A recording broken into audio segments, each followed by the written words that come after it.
بسم اللہ الرحمن الرحیم۔ ذی القعدہ کی 6 تاریخ کا بہت ہی مختصر عمل ہے جو کہ رزق میں اضافے کا باعث بنتا ہے۔ اگر آپ کے پاس کسی بھی چیز کی کمی ہے، رزق کی کمی ہے، لباس، مکان، بزنس، کاروبار، کسی بھی چیز کی کمی ہے اور آپ چاہتے ہیں کہ اللہ تعالیٰ آپ کو رزق عطا فرمائے، آپ کے رزق میں برکتیں عطا فرمائے، تو یہ عمل اپنی زندگی کا حصہ بنا لیں۔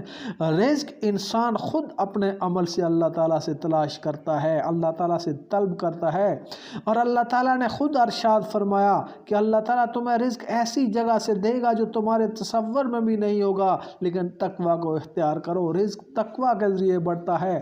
صحابہ کرام نوافل کے ذریعے اللہ تعالیٰ سے رزق لیتے تھے، اللہ تعالیٰ سے رزق مانگتے تھے، رزق طلب کرتے تھے۔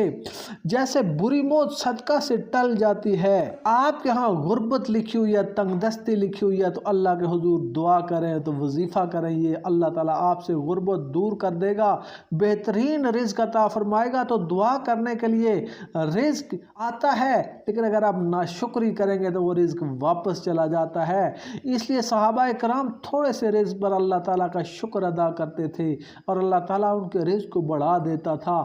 آج ہم صدقہ و خیرات نہیں کرتے، صدقہ و خیرات کی عادت ہم میں نہیں ہے، ہم صدقہ نہیں کرتے، جس کی وجہ سے آیا ہوا رزق واپس چلا جاتا ہے۔ اللہ تعالیٰ نے صدقے کے ذریعے فرمایا کہ تم میرے راستے میں 1 دو گے، میں تمہیں اس کے بدلے میں 10 گنا اور 700 گنا آپ کی نیت کے حساب سے اللہ تعالیٰ کا ایک نام ہے یا وہاب۔ اگر آپ اس کو 6 ذی القعدہ کو پڑھیں اور اس طرح پڑھیں کہ آپ انشاءاللہ اس کی عمل بن جائیں گے اور رزق بھی آپ پر بے انتہا اترے گا۔ یا وہابوں کو اپنا وظیفہ بنا لیں، آپ 1000 مرتبہ یہ وظیفہ پڑھیں اور اس طریقے سے پڑھیں، یا وہاب یا اللہ، یا وہاب یا اللہ۔